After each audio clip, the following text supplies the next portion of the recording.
Hati-hati kalau usianya sudah 40 tahun bahkan lebih. Hati-hati. Ya, hati-hati. Quran surah ke-46 Al-Ahqaf ayat ke-15 ya. Wasainal insana biwalidayhi husna. Kami wasiatkan setiap manusia itu berbuat baik pada orang tuanya ya. Hamalathu ummuhu kurhan ya. Ibunya mengandungnya sulit luar biasa sampai kemudian menyapinya, selesai. Poinnya bukan itu. Surah 46 Al-Ahqaf ayat ke-15. Perhatikan. Poinnya adalah maka bila ada seorang anak sampai usianya 40 tahun. Ada ayatnya? Sampai 40 tahun dan masih didapati kedua orang tuanya. Hati-hati, sampai 40 tahun. Sebetulnya ayat ini bisa umum, orang tuanya masih ada atau sudah meninggal. Maka perhatikan, diajarkan doa oleh Quran. Diajarkan doa. 1. Rabbi auzi'ni an ashkura ni'mataka allati an'amta alai. Belum selesai. Wa ana walidayya. Perhatikan betul ya. Mohon maaf sebesar-besarnya. Usia 40 tahun, kata Quran, banyak-banyak berdoa, doanya 2. Yang pertama, Rabbi auzi'ni, ya Allah mohon bimbing saya ya, an ashkura ni'mataka allati an'amta alayya, untuk mensyukuri nikmat-nikmat yang telah Engkau berikan kepadaku selama 40 tahun ini. 40 tahun. Insyaallah.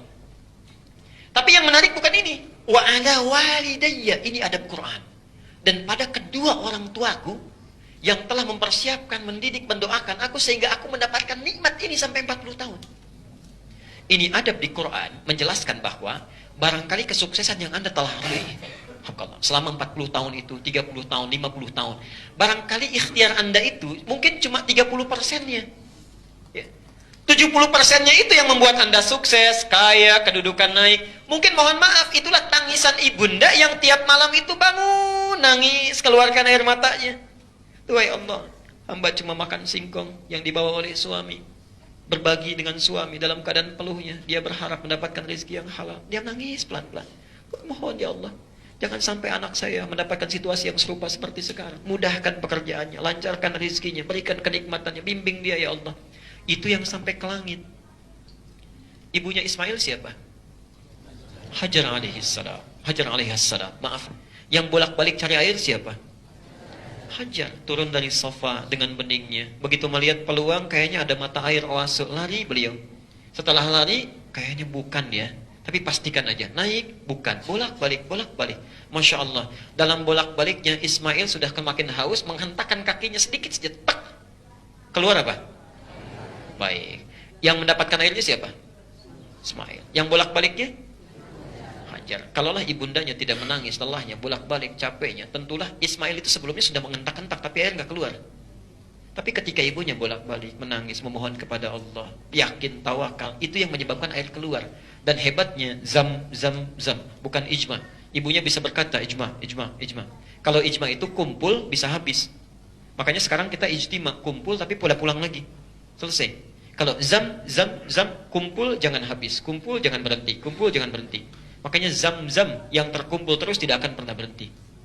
Ada anjuran di dalam Quran, hati-hati Anda kalau sudah usia 40 tahun, banyak-banyaklah bermohon kebaikan kepada Allah, plus sertakan orang tuanya. Karena boleh jadi ikhtiar Anda itu cuma 30%, orang tua yang memohonkan kebaikan kepada Allah. 2, ini kaitannya. Wa an a'mala salihan tarda.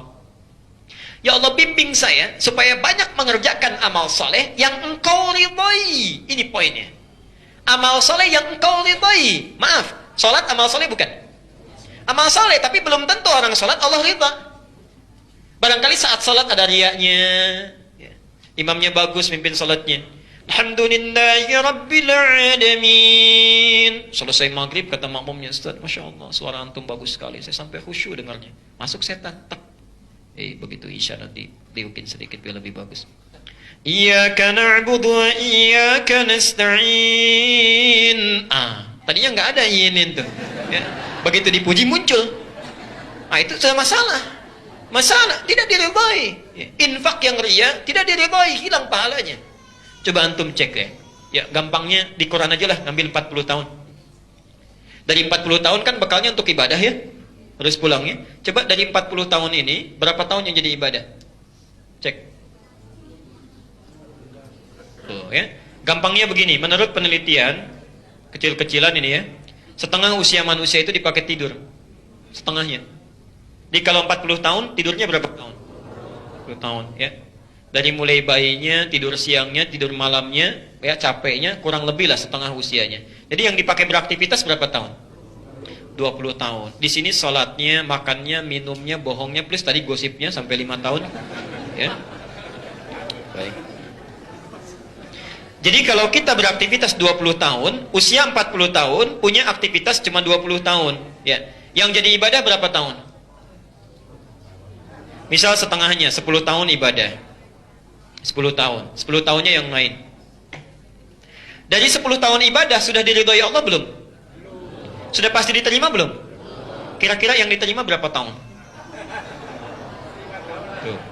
Ayo ambil, gak usah pesimis, mungkin 5 tahun.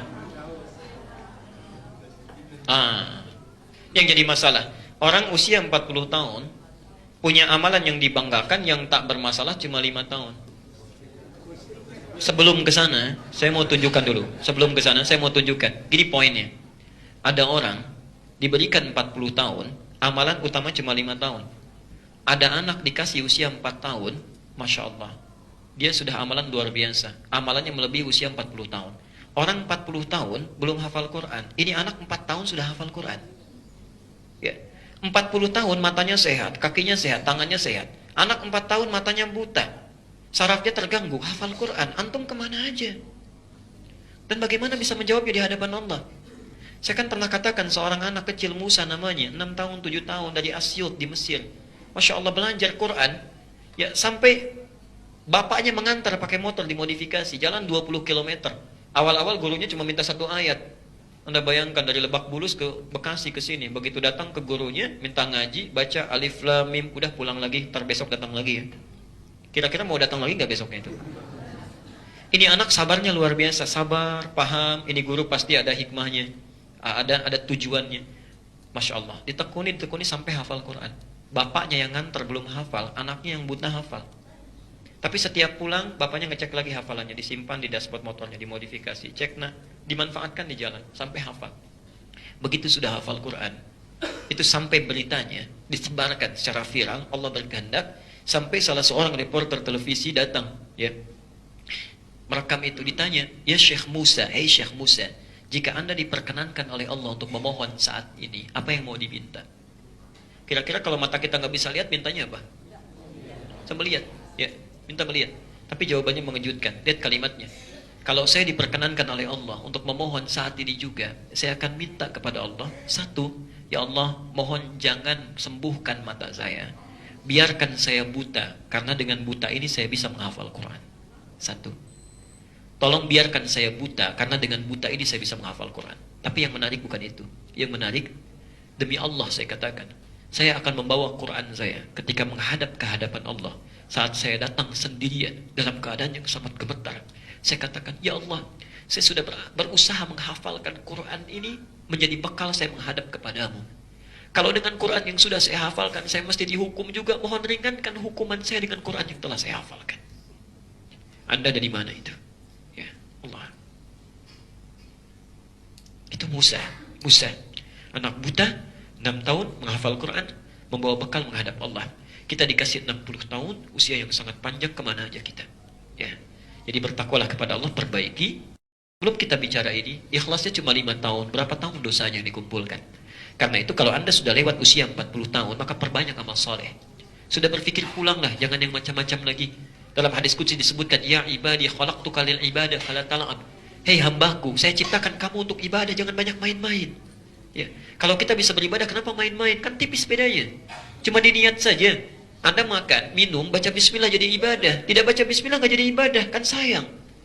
Karena itu kembalilah ke rumah masing-masing, bulatkan niat untuk kembali kepada Allah, perbaiki keadaan diri kita, dan insya Allah Allah mudahkan segala kehidupan kita. Dunia ini kecil, sangat kecil, dan itu digenggam saja. Kalau kita sudah orientasi akhirat, dunia akan ditentukan oleh Allah. Gampang, demi Allah saya katakan gampang. Ya.